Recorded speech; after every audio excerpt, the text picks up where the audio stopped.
It's Shabbat, and this is officially, and I didn't even plan it to be this way, but this is our last lesson in our Purge Me series.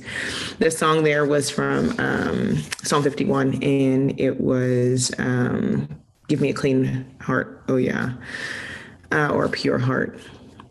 And I feel like it was a really good place to start. My morning kind of started off a little not like my normal Shabbat, but I think it's the heaviness of just everything that we're concluding and everything we're working on Patreon. So I'm going to take it kind of slow today, but I won't keep you long. I'm going to stay hydrated because it's 110 degrees outside and we're in a heat wave.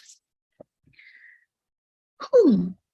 We have made it. If you've kind of trekked with me, you know that sometimes we don't finish things and other things come up and schedules change.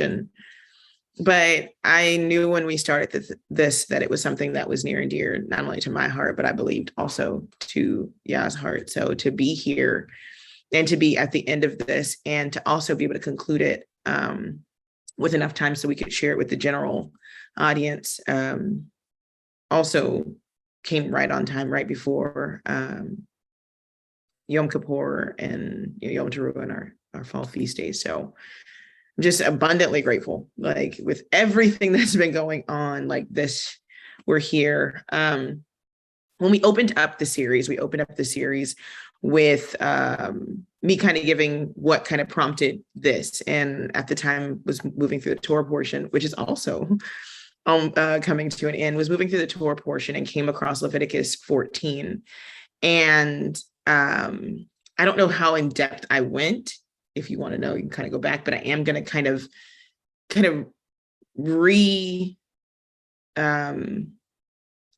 represent that information. And then we're going to work through kafar and tahor. And we're going to work through atonement and declared clean and just see how Yah brought everything full circle. It's just, my mind is just like it going a million miles per minute. As many of you probably know me, know when something like this happens. We're going to cover a lot of groundwork. That's the beauty of recordings, because some of this you might have to take it, pause it, sit with it, and go back to it. And that is okay. But when we opened up in Leviticus chapter 14, we talked about the process of something being made clean when it had been, in this case, it was leprosy. And we talked about the clean house and how that like prompted me to get back into the Purge Me series, because this is not something that was new. It's something that was done a while ago, but it wasn't done like this. And as I'm sitting here and looking at it, and I'm trying to find a way, literally right now, to frame what I'm going to say, I'm going to say it the way I'm going to say it. And hopefully, Yah does what he does and makes it make sense for everybody. So last year, many of you know, it was a rough year for me, for my family, for my relationship, for my husband. It was a lot. And one of the things of an abundance of things that came out of last year was a truly personal relationship between myself and Yah. And so Purge Me is dear to my heart because I know many of us go through seasons like that, and not everybody's season ends up or turns out the way that Yah would intend, because we don't know how to go through those seasons. And so for me, and sharing this particular series, it does have in it embedded things that Yah has shown me and taught me along the way, but not just me in a person, but me through his word. And that is very, very important, that when we come out of things or when we go through things, that what we take with us are the beauty of his word and the relationship that we gain in a deeper level with our creator. One of the things that was like really big to me last year, and it's funny because I struggle to say it because I know, the word on the street is I may be a witch or something of that effect. But, and it made it really difficult for some of the things that Yah was calling me to do in the season of healing, because I didn't know how they fit or how they aligned, or how what is being said or what is being thought aligns with who Yah sees me as. And Leviticus 14, when I began doing the series, was a confirmation of so much of what I experienced and what Yah was showing me about his word, and having me look at his word, not through my religious eye, not through my Western eye, but literally what I was seeing on the page and how those things actually affect our day-to-day life. So I'm going to use this word now that I've kind of framed that and probably made a little joke, and hopefully it wasn't tasteless or crass. But the title that I have for this section was Ritual Confirmation. And we don't really have a Hebrew word for ritual, because everything in the life of a Hebrew is ritual. Everything is ordained, it's ordered to an end.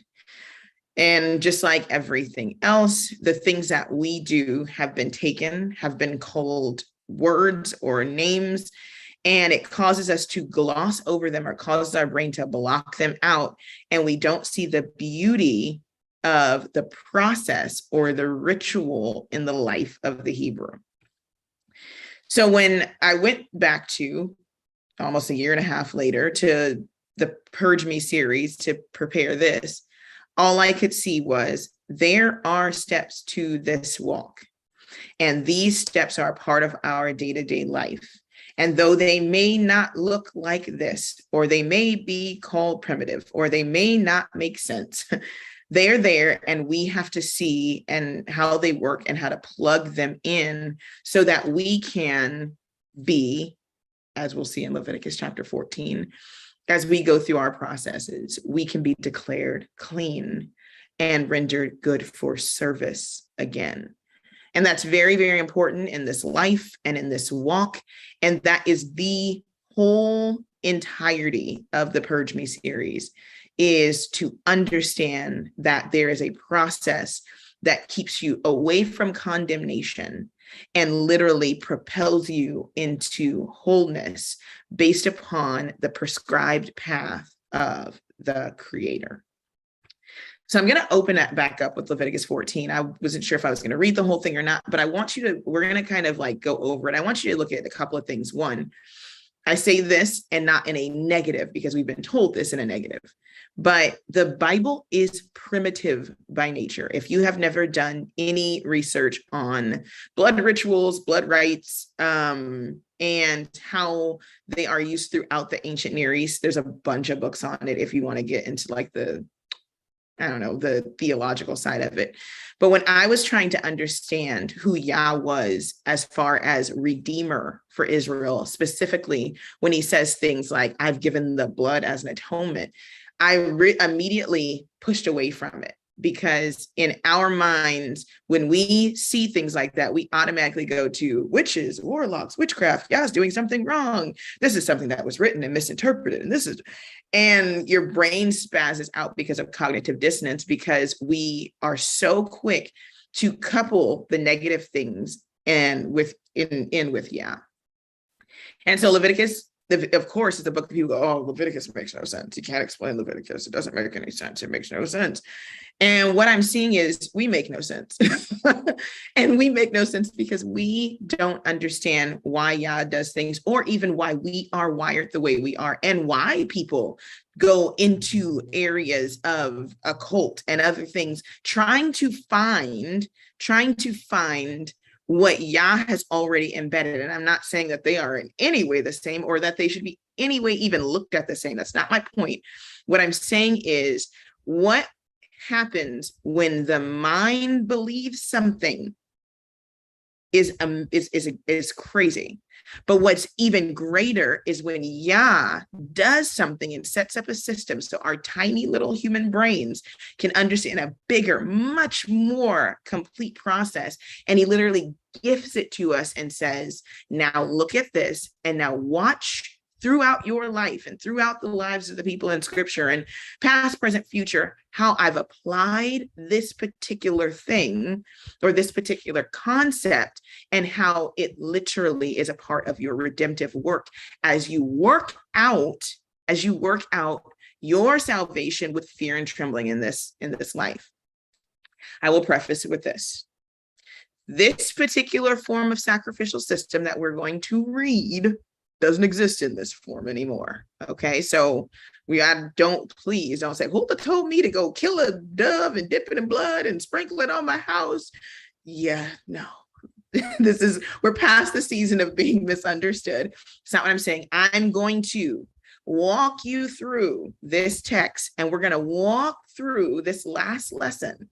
And in this last lesson, I hope that you see what I see. That's the Yah's part. That's not my business, but I hope you do. So the two words we're using for this particular section before I dive into Leviticus 14 are kafar, it's called kafar in its action root, and tahar. Okay, those are the two we're using. One means atonement for all intents and purposes. We'll get a little bit deeper into that meaning. And the other one means clean. Okay. And the last part of being purged has to be a confirmation of the ritual, if you will, we're going to use that word again, of the order of things, of the right. Another word that can be used, and it just came to me, is like seder, like sedar, right? It's like to place everything, to line up things in their proper order. Okay. So order and the confirmation of the order, doing something, and then at the end of doing something, there has to be a declaration or you get it. You get the part. I'm not going to overlabor it because of misunderstanding. All right. So we're going to read through all of Leviticus 14. I'll tell you this particularly we're not going to be diving into Leviticus 14, but I want you to see this process so you don't think I'm making up something, because as we move forward, I want this to be kind of in your head. All right, this is Leviticus chapter 14. I'm using the Logos Bible app, and that's what allows me to parallel my screens, and also to look at words. I like to share that because people ask, like, where did this come from? All right, so Leviticus chapter 14. And Yah spake unto Moses, saying, this shall be the law, and in this case, we're doing with the leper, okay? This shall be the law of the leper in the days of his cleansing. He shall be brought unto the priest, and the priest shall go forth out of the camp, and the priest shall look and behold if the plague of leprosy be healed in the leper. Okay, so that's first off, let's just look at that. Yah says, Moses, hey, there's going to be some lepers. There's, disease happens, right? So for this particular type of disease, or the couple that we're going to read, you're going to, obviously the leper goes out of the camp. The priest is going to go outside of the camp. So the priest is the one that, does his work with Yah. He's going to go outside of the camp, and he's going to look, and he's going to behold or examine if the plague of the leprosy is healed in the leper. Okay. So the first thing he's going to look and say is, yeah, I might have heard, look, somebody may have said he had leprosy, but let me see if it's true. Let me see if it's healed. Let me check it out. Then shall the priest command to take for him that is cleansed 2 birds, this part, right? So he can look. If he can look and see that the man is clean, then this other part, in our westernized construct of a mind that rejects everything that in the Bible that we don't understand, if he can look and say, oh, straight, he's clean, why this next part? If healing is so straightforward in the sense that it is be healed, in that mindset, like how people are today, like go pray, and you don't have to do anything because Yeshua took care of it all. Then what's this next part in this particular process? And we'll get through the rest of it, so bear with me. He said, then shall the priest, so he's like, okay, behold, he beheld the leprosy, beheld the leper. Then shall the priest command to take for him that is to be cleansed, but he's healed. He's healed, but he needs cleansing. Okay, to be cleansed, 2 birds alive and clean, cedar wood, scarlet, and hyssop. Now he's like, grab these oils, grab these medicinal plants. All right. And the priest shall command that one of the birds be killed in an earthen vessel over running water. And for the living bird, he shall take it, and the cedar wood, and the scarlet, and the hyssop, and he shall dip them and the living bird in the blood of the bird that was killed over the running water. And he shall sprinkle upon him that is to be cleansed from the leprosy 7 times, and shall pronounce him clean. And shall let the living bird loose into an open field. And he that is to be cleansed shall wash his clothes, shave off all of his hair, and wash himself in water, that he may be clean. And after that, he shall come into the camp, and shall tarry abroad out of his tent, a little far off, 7 days. But it shall be on the 7th day that he shall shave all of his hair off of his head, and his beard and his eyebrows, even the hair he shaved off, and he shall wash his clothes. Also he shall wash his flesh in water, and he shall be clean. And on the 8th day, he shall take 2 he lambs without blemish, and 1 ewe lamb of the first year without blemish, and 3/10 deals of fine flour for a meat offering mingled with oil, and 1 log of oil. And then the priest that maketh him clean shall present the man that is to be made clean, and those things before Yah at the door of the tabernacle of the congregation. And the priest shall take 1 he lamb and offer him for a trespass offering, and the log of oil, and wave them for a wave offering before Yah. And he shall slay the lamb in the place where he shall kill the sin offering and the burnt offering in the holy place. For as the sin offering is the priest, so is the trespass offering. It is most holy. And the priest shall take some of the blood of the trespass offering, and the priest shall put it upon the tip of the right ear of him that is to be cleansed, and upon the thumb of the right hand, and upon the great toe of his right foot. And the priest shall take some of the log of oil and pour it into the palm of his left hand. And the priest shall dip his right finger in the oil that is in his left hand, and shall sprinkle of the oil with his finger 7 times before Yah. And the rest of the oil that is in his hand shall the priest put upon the tip of the right ear that is to be cleansed, and upon the thumb of the right hand, and upon the thumb of the great toe of his right foot, upon the blood of the trespass offering. And the remnant of the oil that is in the priest's hand he shall pour upon the head of him that is to be cleansed. And the priest shall make an atonement for him before Yah. And the priest shall offer the sin offering and make an atonement for him that is to be cleansed from his uncleanliness, and afterward he shall kill the burnt offering. And the priest shall offer the burnt offering and the meat offering upon the altar, and the priest shall make an atonement for him, and he shall be clean. And if he be poor and cannot get so much, then he shall take 1 lamb for a trespass offering to be waved to make atonement for him, and 1/10 deal of fine flour mingled with oil for a meat offering, and a log of oil, and 2 turtle doves or 2 pigeons, such as he is able to get. And the one shall be a sin offering, and the other a burnt offering. And he shall bring them on the 8th day for his cleansing unto the priest, unto the door of the tabernacle of the congregation before Yah. And the priest shall take the lamb of the trespass offering and the log of oil, and the priest shall wave them for an offering before Yah. And he shall kill the lamb of the trespass offering, and the priest shall take some of the blood of the trespass offering and put it on the tip of the right ear of him that is to be cleansed, and upon the thumb of his right hand, and upon the great toe of his right foot. And the priest shall pour of the oil into the palm of his left hand, and the priest shall sprinkle with his right finger some of the oil that is in his left hand 7 times before Yah. And the priest shall put the oil that is in his hand upon the right ear of him that is to be cleansed, and on the right thumb of the right hand, and of the great toe of the right foot, and upon the place of the blood of the trespass offering. And the rest of the oil that is in the priest's hand he shall put upon the head of him that is to be cleansed, to make atonement for him before Yah. And he shall offer the one of the turtle doves or of the young pigeons as he can get, even such as he is able to get, the one for a sin offering and the other for a burnt offering, with the meat offering, and the priest shall make atonement for him that is to be cleansed before Yah. This is the law of him. This is the law of him in whom is the plague of leprosy, whose hand is not able to get that which pertaineth to his cleansing. I'm gonna keep going. You see me getting like excited. I obviously I have the whole thing in my head, but bear with me.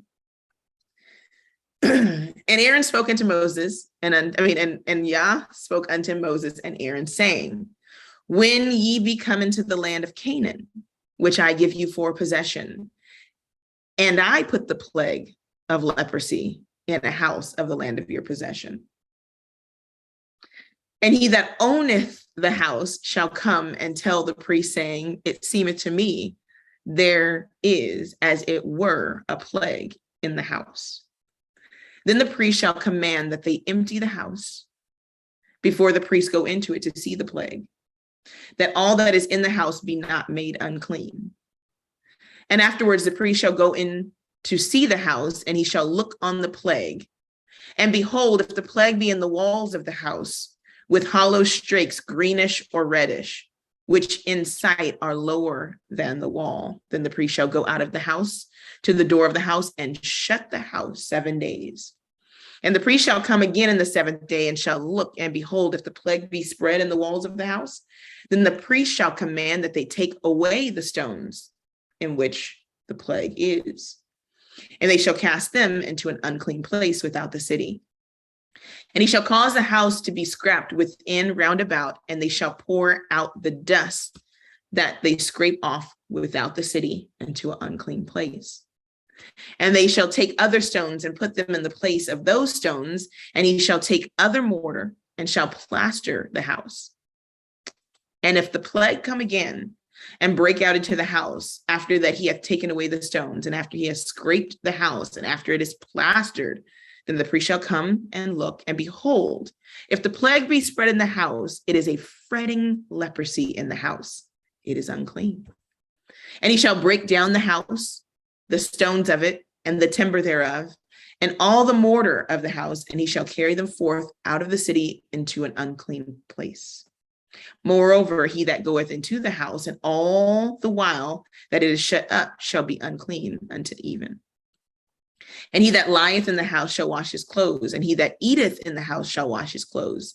And if the priest shall come in and look upon it, and behold, the plague hath not spread in the house after the house is plastered, then the priest shall pronounce the house clean, because the plague is healed. And he shall take to the clean house 2 birds, and cedar wood, and scarlet, and hyssop. And he shall kill the one of the birds in an earthen vessel over running water. And he shall take the cedar wood, and the hyssop, and the scarlet, and the living bird, and dip them in the blood of the slain bird, and in the running water, and sprinkle the house 7 times. And he shall cleanse the house with the blood of the bird, and with the running water, and with the living bird, and with the cedar wood, and the hyssop, and with the scarlet. But he shall let go the living bird out of the city into the open fields, and make atonement for the house, and it shall be clean. This is the law for all manner of plague, of leprosy and scald, and for leprosy of garment and of house, and for a rising, and for a scab, and for a bright spot, to teach when it is unclean and when it is clean. This is the law of the leprosy. Thank you guys for sitting through that. That was a lengthy chapter. And if you ever probably didn't understand that chapter, I hope that kind of brought some clarity, I guess, as I read it. But one of the things I want to point out, going back to my original statement, was this. There's a process in everything that Yah does. And he literally calls it, so I can take my word, ritual, out, yay, and redeem myself from being called bad names. And we're going to call it what Yah calls it. It's the law. It's the law of that thing. And if you want to know the word for law, I'm actually going to click it on the screen. And it's the word for Torah. It's the teaching or the direction. So we don't have, I'll change this. We have direction and teaching that is confirmed in our practices. Thank you, Yah, for that. All right. So as we're looking over that, I know you were sitting there like thinking what I was thinking, probably. Like, man, like there was this, and he took this, and he puts it on his right ear and his left ear and this. And I am not Yah, of course, and I do not have infinite wisdom and understanding. And I'm sure that people have come up with a lot of cool ways to explain why the right ear and the left ear and the right thumb and this and the palm and the oil. But I'll sum all that up in this, and I'll do it from like a psychological standpoint. All of those steps in the process do 2 things. One, if you've ever had anything in your house, whether it was mold or a mouse or anything, it sets your nerves on edge. And I'm going to use a house just for all intents and purposes. Whenever there's anything wrong with your dwelling space, that makes it uncomfortable for you to dwell in your dwelling space. There are processes that are put in place. So whether you call an exterminator, whether you and they come in, they set traps, or they spray, or, they take out your wall if it's mold.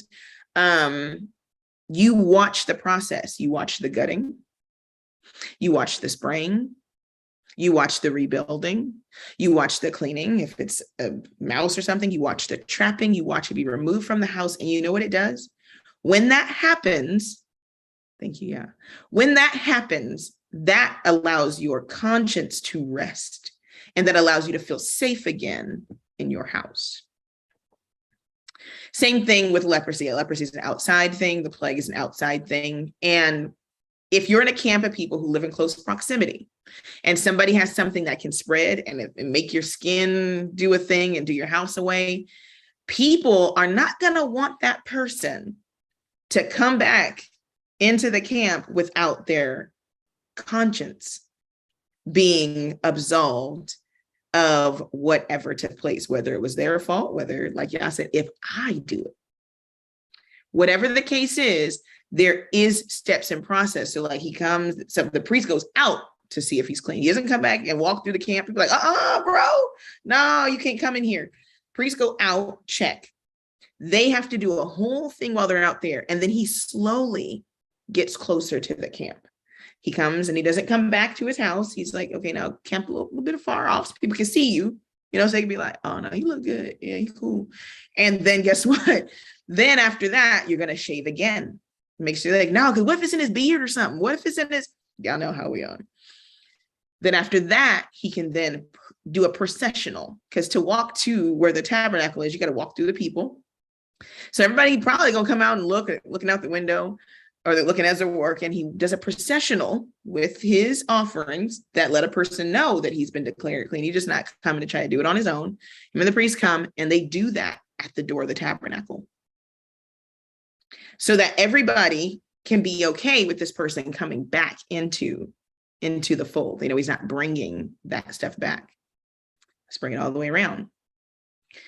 Then the same thing is true for each of us when we have internal plague or internal leprosy. I took it from the physical, just in case you're watching, you're paying attention, and moved into the spiritual.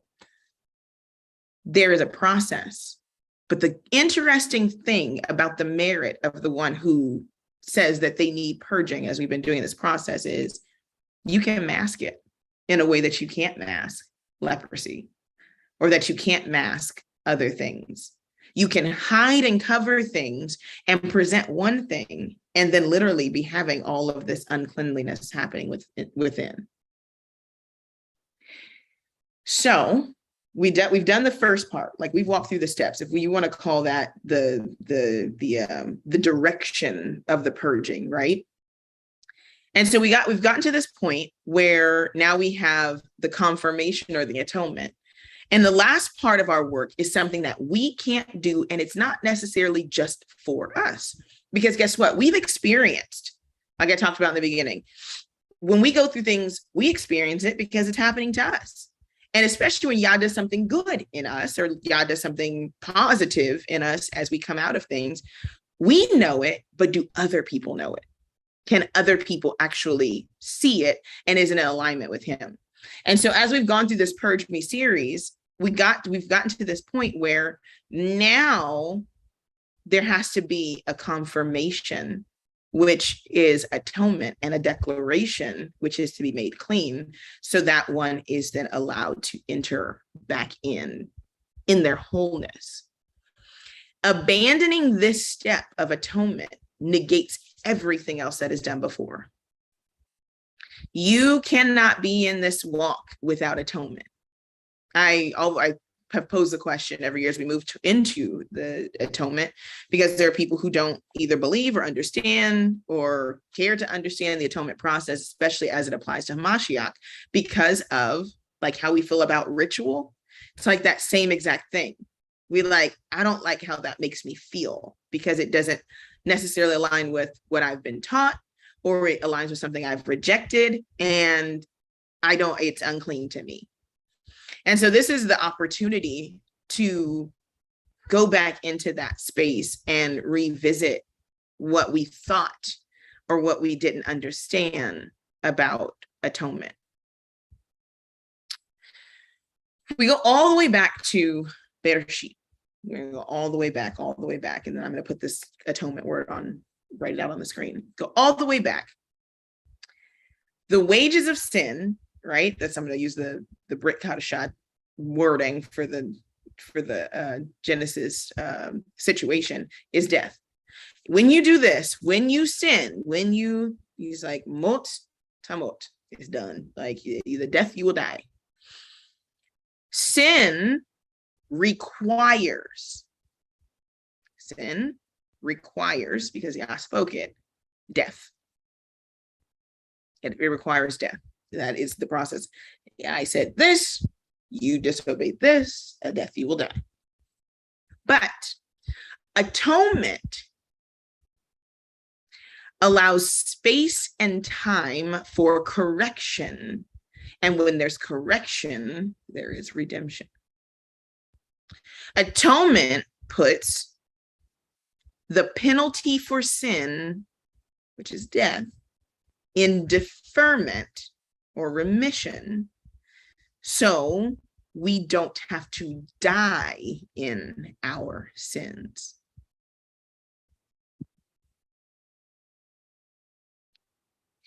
What you say with that?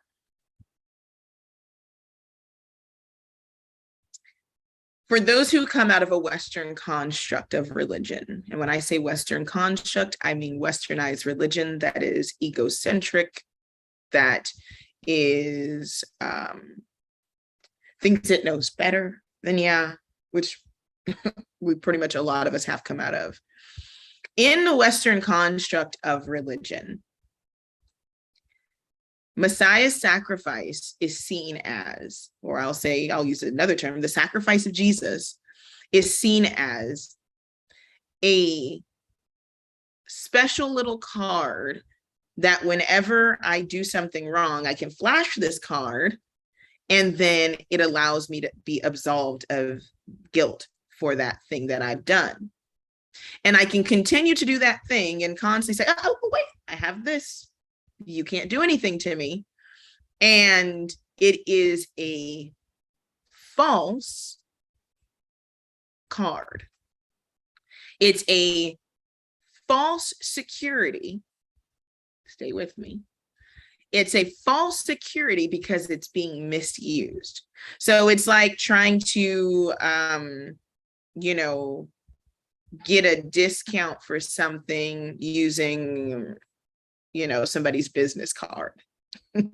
Like they may have the right card, but you're using something in the wrong manner and you're thinking it's yielding results, but actually it's getting you into more trouble. Messiah's sacrifice has never been a license to sin, because we are forgiven. It should be provocation to correction. Atonement was never a license to sin. They're one and the same. It's a provocation to correction.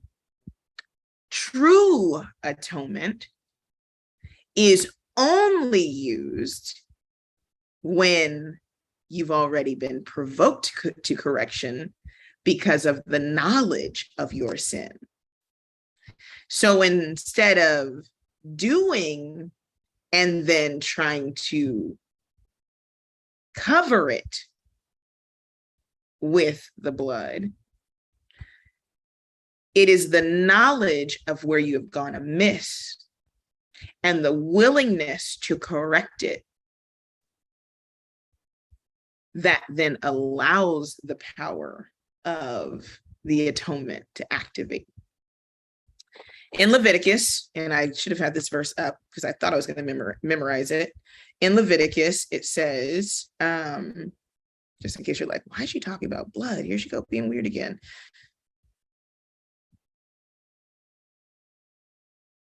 Here we go. In Leviticus chapter 17, I'm actually going to pull up the verse so we can see it, so we're not just floating around. The wage, if you will, that's why we see blood, scarlet, hyssop, sprinkle, blood, water, blood, blood, blood. It's a bloody book.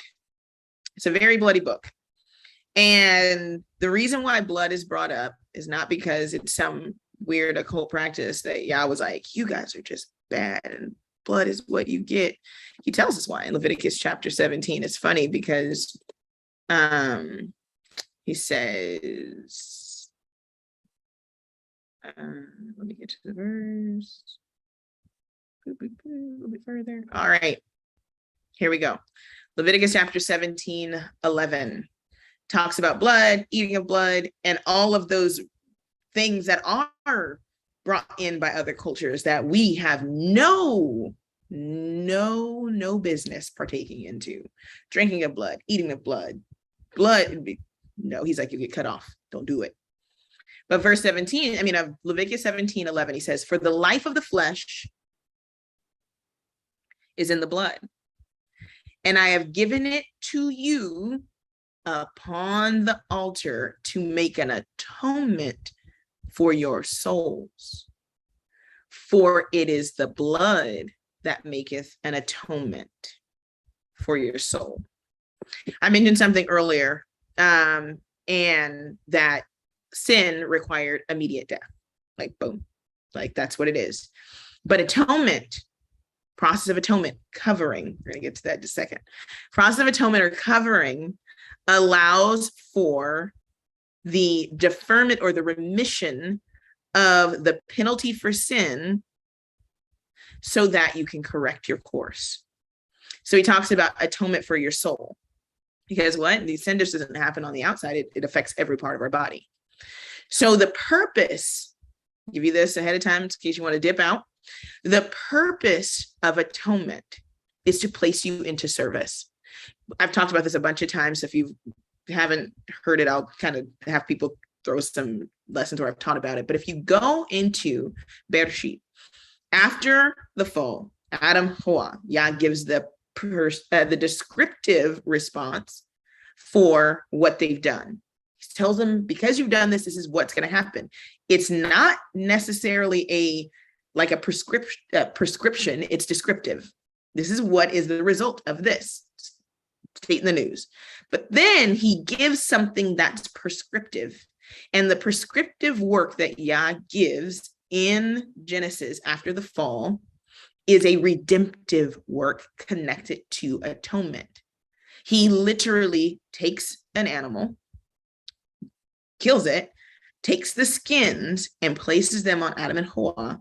And the word that's used there, lavash, is the same word that's used when it talks about clothing the priest or placing garments on a person in a position to serve.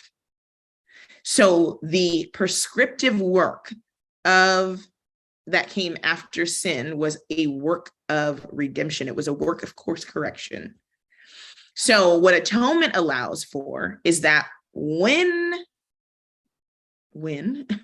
there is sin, there has been given something that allows for, let me use this again, for the remission or the deferment of the penalty of sin so that the course can be corrected. It's a gift of covering that allows you to outlive, if you will, your infraction in order to correct it in the sight of Yah. There is no walking in Torah without atonement. There is nothing of your own merit that you can do. You cannot give anything but the prescribed thing that is to be given. If you don't believe me, ask Cain. There has been a set compensatory compensation for atonement, and it is blood. So the question I always pose, and you can sit with this and we'll kind of move forward. If there's no priests, if there's no sacrificial system, if there's no blood of lamb, bulls, and goats to be given according to the way it's been written here, then what is it? We're going to touch on that today. But before we get there, I'm going to pull up the whiteboard and I'm going to give you the word for atonement. The root word for atonement, and it can be used in different forms. If you haven't taken Hebrew classes, this is your opportunity to understand why certain words can be not just one way. It can't be just the action root form, but understanding the different binyamin and how they work. You got to kind of know a little bit of grammar. In English, we do it because we speak it naturally, so we know the differences. But in Hebrew, it's that way. So I'm going to give you the root action form. And that root definition applies, and it can kind of have some different meanings, which we'll get into, but it doesn't change from this root idea of what atonement is.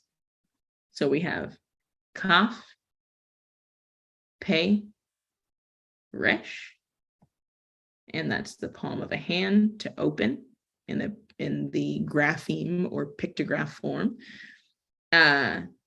Pei, mouth. With your mouth, you like have words and you speak, but it's your mouth. And then, always looks like an alien, but if I give him here, might help. All right. And then resh, head, person, verse.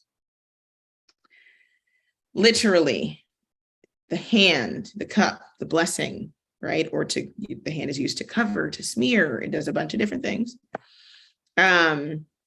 And mouth opening, like to open, to speak, and then resh, head, and it literally is to cover. You can use it's as you've seen, it's a ritual of covering, or a law, as Yah called it, a Torah of covering, speaking, and it's supposed to affect the man. It affects the person. The word is used a bunch of different times, but the actual process is a very, very hands-on process. It's literally words and hands-on and speaking. And the point is to protect, to cover. It is a word for forgiveness or pardoning. To also, what's the other word I had? Protect, cover, forgiveness. Yeah, I think that's pretty much it. To ransom something or to annul something. It's the process that goes into it. It can't just be done without a hands-on approach. Now we're going to see this word or this thing in action because I think it's really, really cool. But I want to kind of go back to something now that we've covered what kafar is. I left off this part as I was explaining Genesis, and that is the fact that the reason why the blood is so important, the word blood is a Hebrew word dam, like dalet mem, dam. Actually, I can write that in.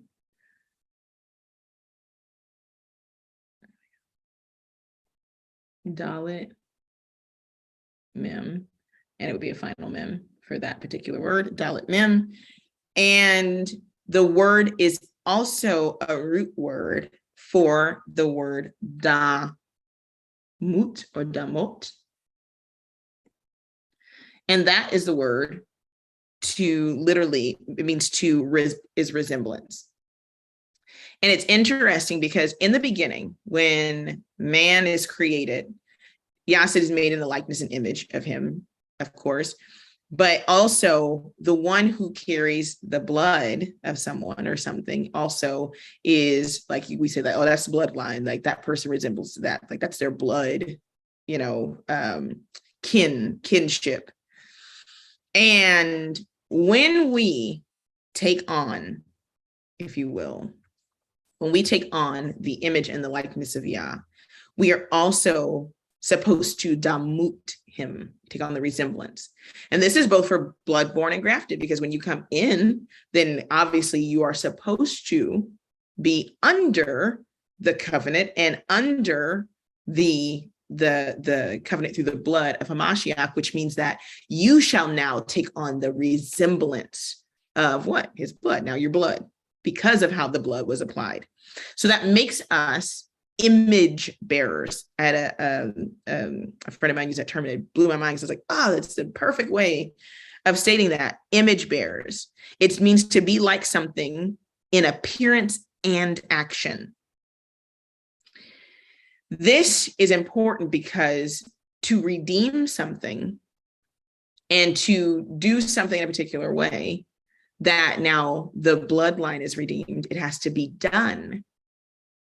Has to be done by what the scripture calls a kinsman redeemer. Atonement of the blood and bulls and goats and the ritual are all fine and dandy, like we talked about in the beginning. We've done the process, the law of purging and going to Yah and presenting ourselves before him. We've done that. But then you get to the part that you can't do, because you can't use your own blood. You don't have sacrifice, and you are not your own redeemer. The one who declares or says for something to be redeemed, for something to be gathered or ransomed, the one that says, priests, go out, has to be set in place or has to take place because of Yah. It's very, very important. Yah stated that the life is in the blood, and he also mentions in Genesis, and I'll pull this up on the screen, Genesis 9:4-6, I'm sorry. Genesis 9:4-6. Here we go. It says, but flesh with the life thereof, which is the blood thereof. So this is even before Leviticus. So people are like, oh yeah, but that's like, that's like the Levitical rituals and life in the blood. That was because of the sacrifice. But flesh with the life thereof, flesh with the life thereof, which is the blood thereof, shall you not eat. And surely your blood of your lives will I require at the hand of every beast, will I require it, and at the hand of man, and at the hand of every man's brother will I require the life of man. Whoso sheddeth man's blood, by man shall his blood be shed. This part right here. For in the image of Elohim made he man. We're image bearers. Just put that out there. So we're image bearers. And that is something important to know, because when we take on Yah's name, whether we're bloodborn, whether we're grafted, and especially when we go through processes where Yah is trying to work something out of us, and we do not allow Yah to constantly turn us into image bearers, make us to cultivate us back to our original purpose, then it is if we're saying to the world that Yah has done something wrong. Because if we're supposed to be in his likeness and image, he tells us from the get, do not take my name in vain. Do not take on my character in vain. Do not say you are image bearers for me and reject what I have told you to do. Reject the process. Reject specifically, and most importantly, my atonement, because it has everything you do comes back on me. Give you some examples. Jacob, right? When the men of Shechem went out and when the Israelite brothers went out to, defend the honor of their sister because she liked this outside guy. And they told him to circumcise using covenant practice, right? Or the ritual of being brought in. And then they killed him. Jacob literally is like livid because what you have done this, and it made Yah look a certain way, because this is a practice that he has in order to bring outsiders in. There was blood, there's a covenant, a blood covenant took place, and you killed them. Another thing when it comes to Yah's name, when we do something, it makes Yah look a certain way. Because Yah does everything for his namesake. And so Moses pleads with Yah when Yah's like, I'll destroy all of them and start over. And he was like, but your name. And it wasn't like Yah didn't know. Obviously, this is for Moses, not for Yah. It says something about the process of redemption and how Yah's name is attached to it. And so we can get as far as we can get in our process, in our wholeness. But if we don't step into this position as image bearers and allow Yah to do what only he can do, then it completely disrupts the rest of the process.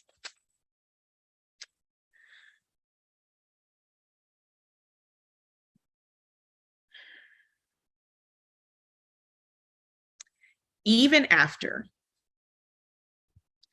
your willingness and your work, you say, like, we have to do the work. You and I still need Yah to do this last leg of the work. The last leg of the work we cannot do for ourselves.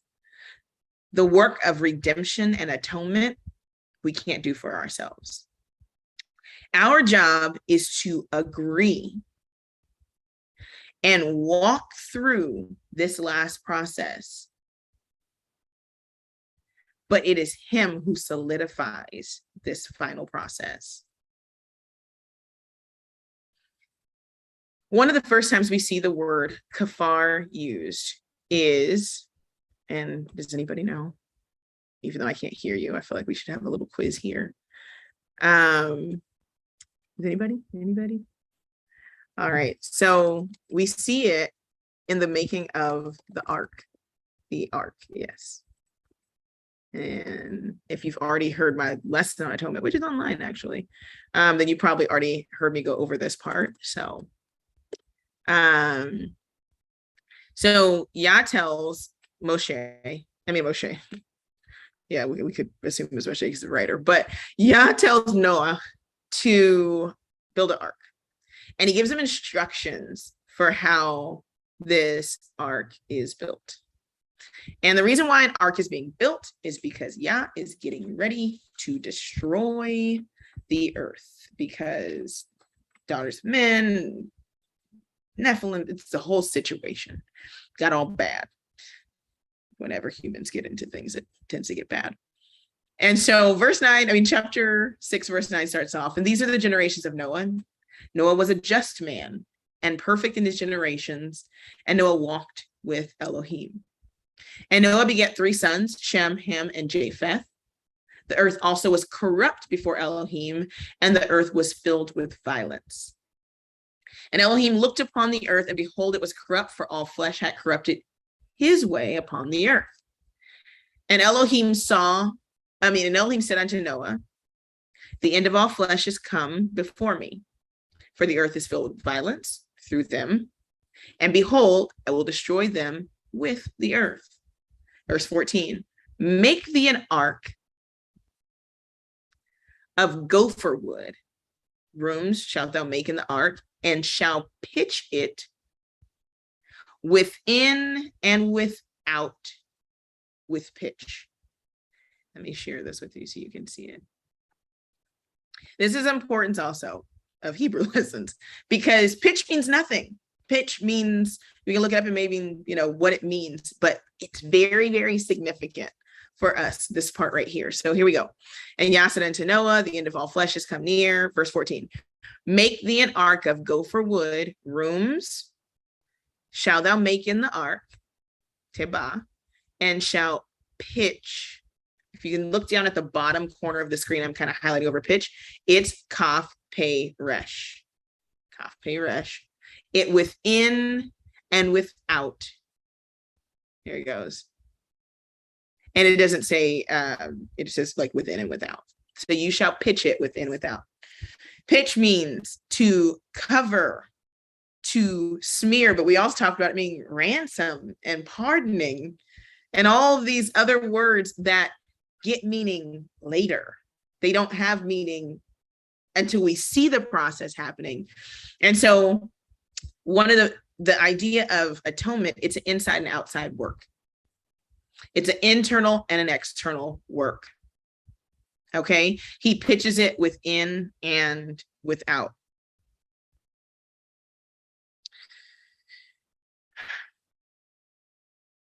The redemption was not solely, though, in the building of the boat or of the ark, but it was in what obedience yielded.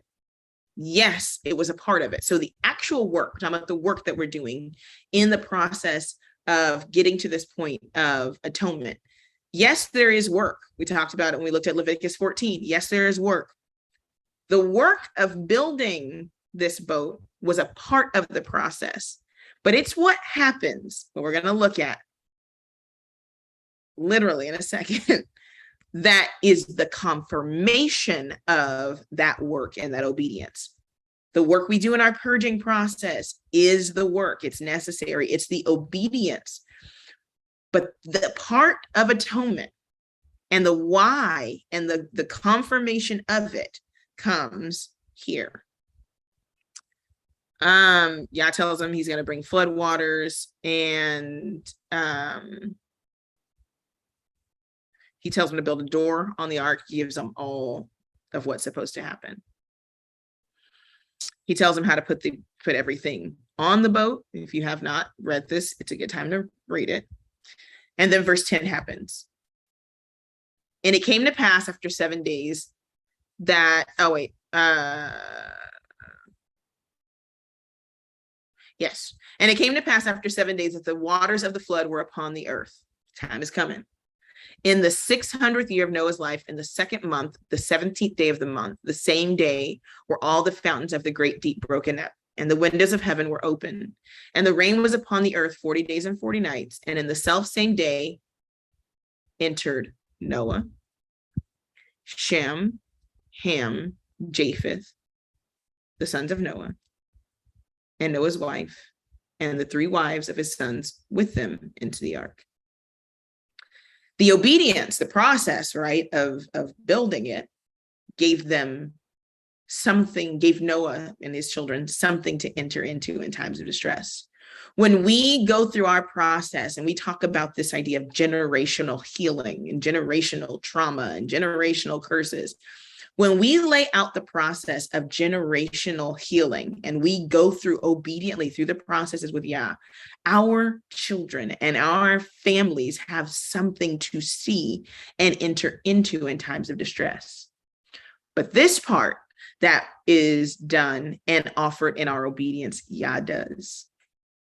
Verse 14, they and every beast after his kind, and the cattle after their kind, and every creeping thing that creepeth upon the earth after his kind, and every fowl after his kind, and every bird after every sort, they went in unto Noah into the ark, and 2 of all flesh, wherein there is breath.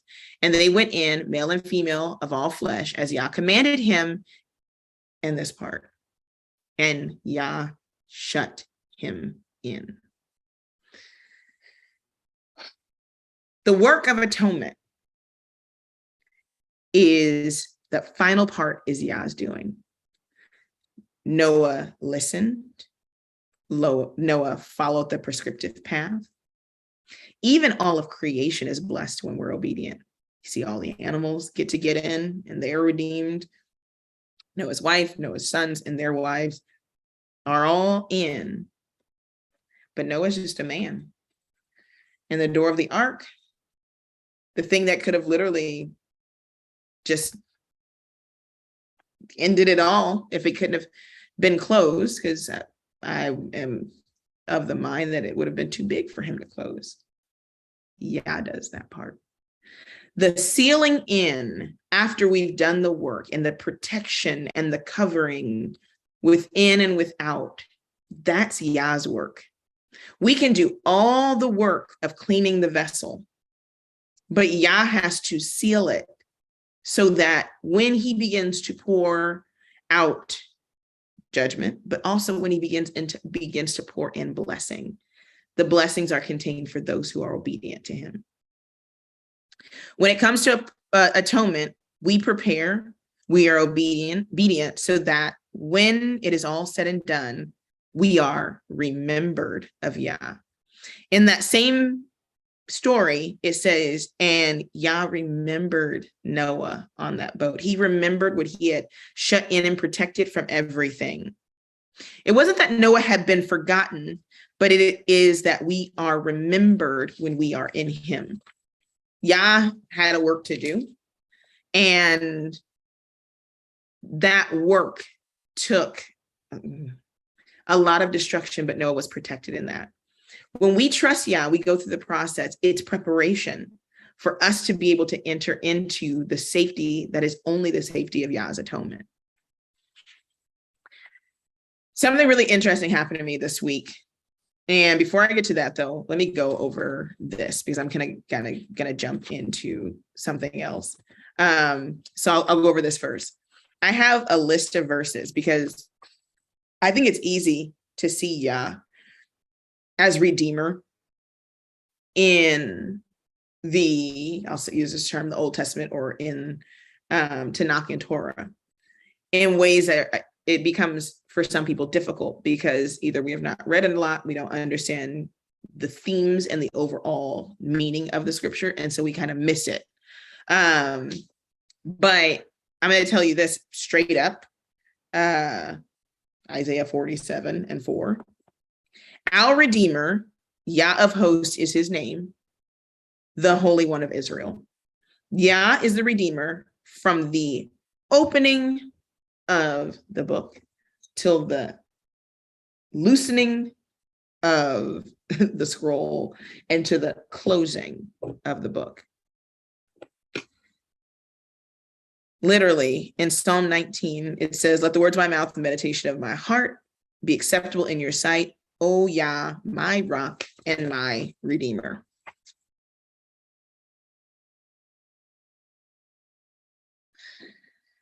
Oh, there's so many. I'm trying to find the ones. Okay, this one here, Psalm 78:35. And they remembered that Yah was their rock and the Most High Elohim, their Redeemer. Psalm 111:9. He has sent redemption to his people. He has ordained his covenant forever. Holy and awesome is his name. Those are just a few verses. I'll share the link to, I just put out like 69 Bible verses about Yah being Redeemer, but I have 2 that I'm going to rest on as I get into this next part. And it's really, really, really important that we understand Yah as our Redeemer, and that we look at the different ways and the different modes and methods of redemption that Yah has used. Yah has shown himself as Redeemer in a bunch of different ways. He's used people, he's used boats, he's used a whole bunch of things, but there is a specific type of redemption, a specific type of redemption that we know is necessary, and that is that idea of the blood atonement redemption. It's really, really important that we understand that. So I'm gonna get into that in just a second. All right, so this week I had an amazing week. We've been going through, it's called A Gentle Return as we head into Yom Kippur. And one of the words, that's what I was reading, and I didn't kind of read this one. When we put in the word kafar and we get it used in an action sense, one of the ways or one of the verses where kafar is used for the word, used in the verse that talks about spikenard. And spikenard is a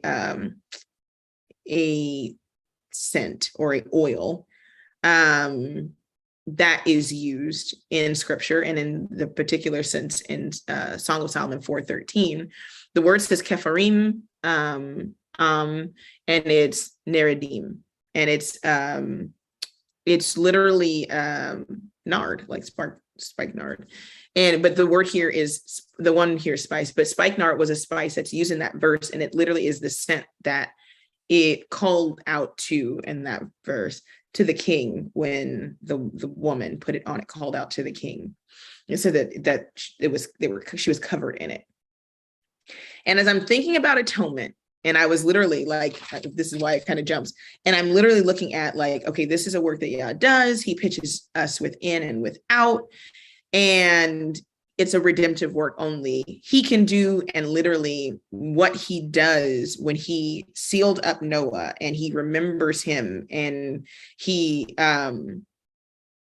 told him what to do was so that particular obedience would call out to him in the midst of all the chaos. That boat that probably looked like it was on a thimble, even as big as it was, as the fountains of the deep broke open, called out to Yah, almost like remember, or to see that there was what he had protected was left. And it made me think of this instance. And it was brought up by another writer. But before the death of Hamashiach, the writer puts that Mary covered him in spikenard. And it was literally, in our money today, like $12,000 plus worth of anointing oil. And it was poured on him. She washed his feet. She anointed him. It got the oil, right? The pitching him, smearing the oil, like we saw in that idea of like the when the oil was put onto the man or whomever. So she smeared him with oil. And if you've ever had like potent resin oil or potent real like essential oils, the scent will stay in your clothes and your hair, like you can smell it. And so the writer says that it seeped into like his hair and into his clothing. And he talks about her anointing him for his burial. And it goes on to say that as he was beaten and goes through everything and is nailed to the tree, he would remember, because of the covering that she did, the anointing, he would be brought into remembrance of the burial process. And that scent and that sweet savor that was on him would bring that into remembrance. In the same way, we have been given an atonement to cover the stench of our transgression. By accepting Yah's sacrifice, we are given the sweet savor of the only compensation for sin, and it covers us and is like a fragrance that does not lose its potency once applied, and it doesn't have to be reapplied. If you've ever put on perfume, you know, eventually you stop smelling it, and then other people stop smelling it. And if you play around and then the stench rises back up and you have to bathe again. When Yah gave his blood, and I'm going to prove that in the next two verses I'm going to give you, it covers and it atones for and it gives room for our corrective process.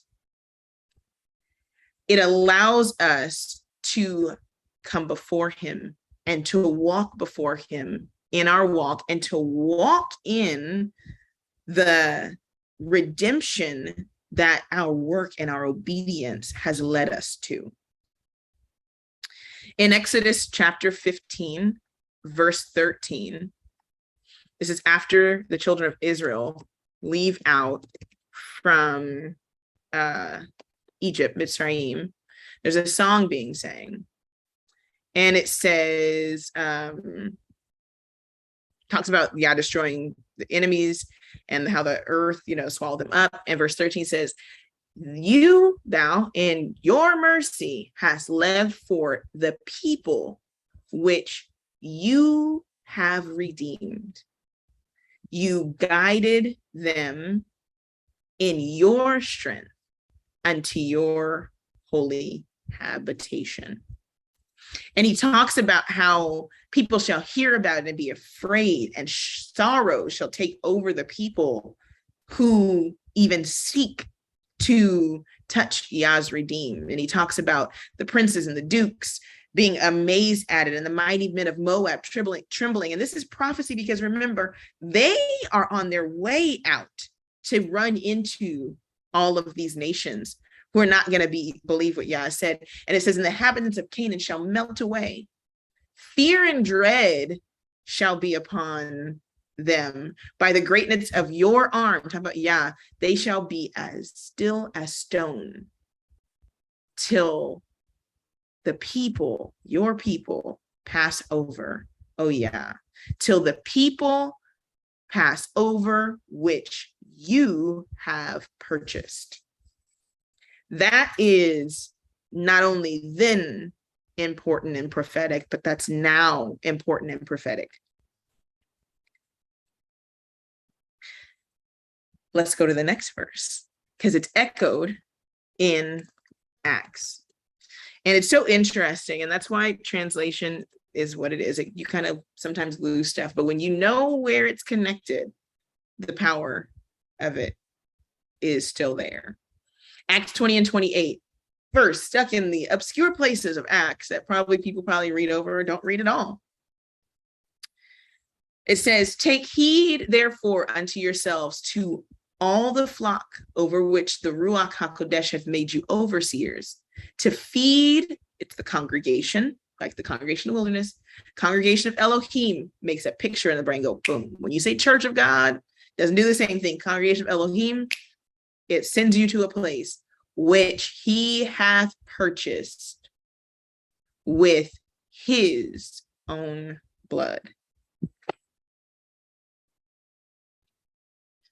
Yah has redeemed us like he said he would, and he did it by preparing a vessel, providing, like he has in the past, a lamb.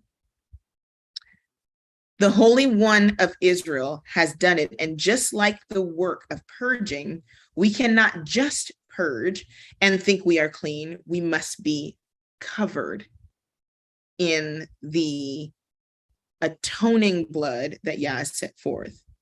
We must have the prescribed covering. Plenty of verses in the scripture, if you haven't read them, especially in the Brit Kadashah, showing up in the wrong garments, showing up with the wrong covering, showing up with what Yah has not prescribed as the covering. We must be in the prescribed covering after our cleansing process to be declared clean. The house cannot just be inspected like we saw in Leviticus 14. Priests can't just go out and say, oh, bet the house is clean, don't have that plague. Oh, for sure, the man is clean. He looked on him, he saw he was healed. He could not just go based upon the healed because the process had come to an end. He had to do the process and do the anointing process that was prescribed, and there was blood in that process. Even though that man, when he went out, he said, and if you be healed, do this. Even though he was healed, there still needed to be a confirmation of his healing.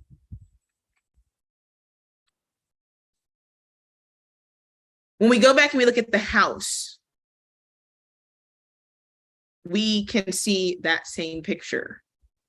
The house was either inspected, and there was a process to see if it was, after they pulled the plaster and did everything. But then there were houses that were condemned. That meant that everything had to be torn down. It had to be, the whole thing was unclean, and it had to start over. The house that was inspected and observed and cleansed and anointed and put back to use, or the house that was completely rebuilt because it was all messed up. Both houses, though, reached a place where once they were rebuilt or once they were restoned and replastered, there was the necessary process of the blood being applied and the ritual being complete, or the rite or the law of the cleansing being complete. Each of us are that house in one form or another. Some of us need a complete renovation.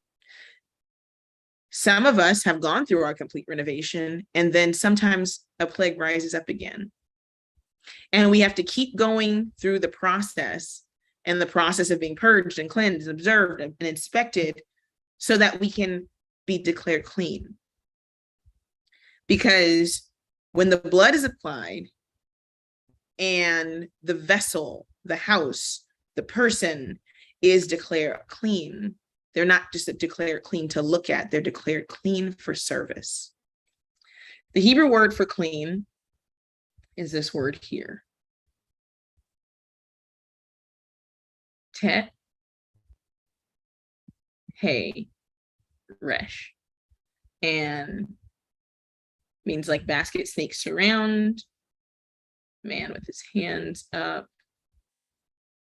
lo, behold the, and it also has resh and head person first. The meaning, literally, the what they call like the primitive meaning or the picture meaning is literally To behold a man contained, to look at the man that's surrounded, or to contain a man. The last part of the process is after the atonement, then it can be said, you're clean. What does this clean mean, though? It means that you are declared safe to go into this house.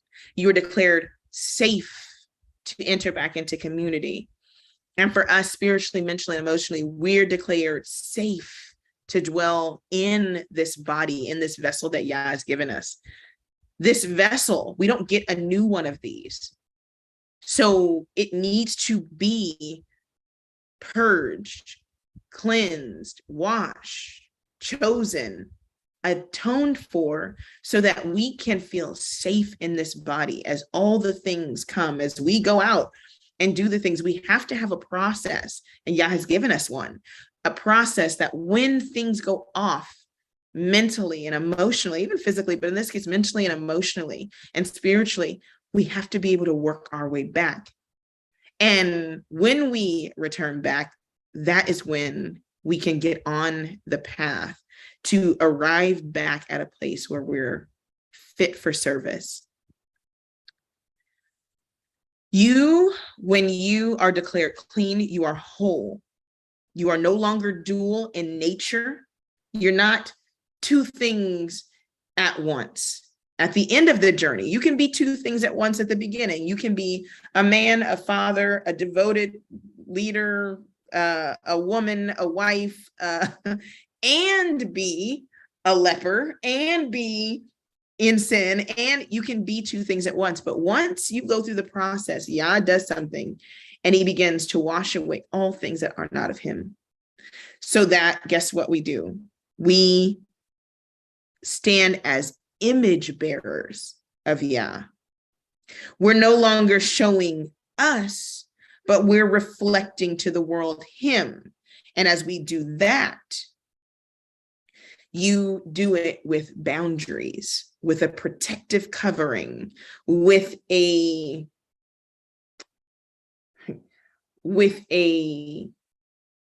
covering that shows that we've been ransomed, that we've been redeemed, and that we belong to him. Yah becomes our hedge and our border. When we are clean and whole, we're fit for service, and it is the posture and the purging along the lines of the process that keep us in a place where now we avoid condemnation. And when we fall, or when we end up in states, we know where to go back to be put back on track and be put back into use. It's such a beautiful, beautiful process when we are brought around full circle.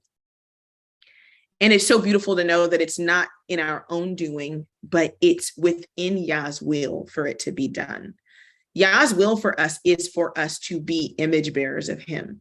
That's his will for us. So when we talk about wanting wholeness, when we talk about wanting to be set free, when we talk about saying, Yah, help me get over this, it's within his will.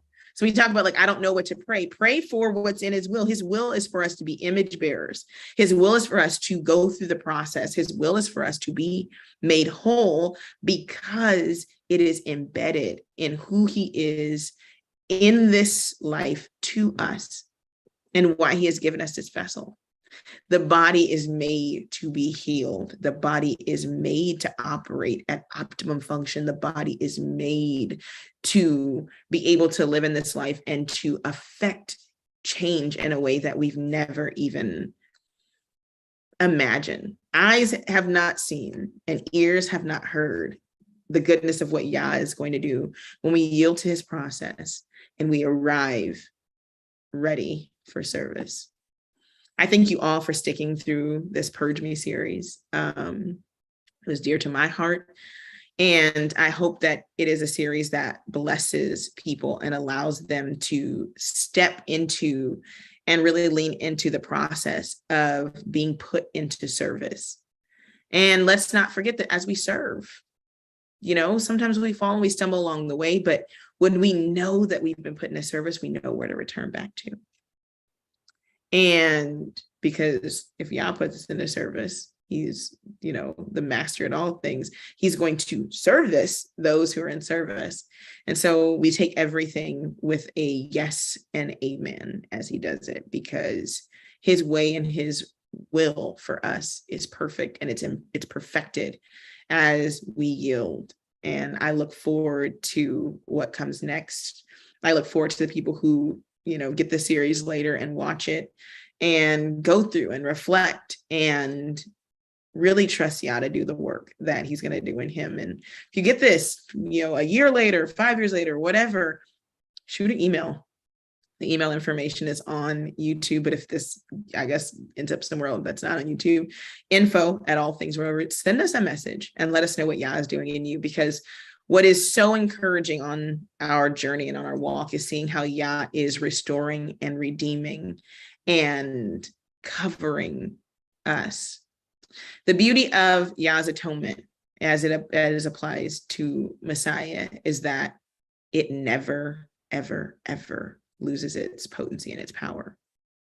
It's not something that has to be done. We don't have to return to the blood of bulls, goats, rams, or anything, because what Yah did in redeeming us with his own blood, it is the same yesterday, today, and forever, and it never changes.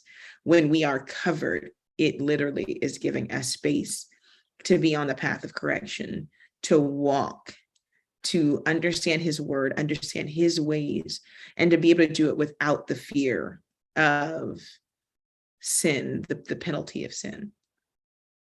He paid the penalty. He's doing a great work in each and every one of us, if only we yield to the process and trust him to see the completion. I hope you guys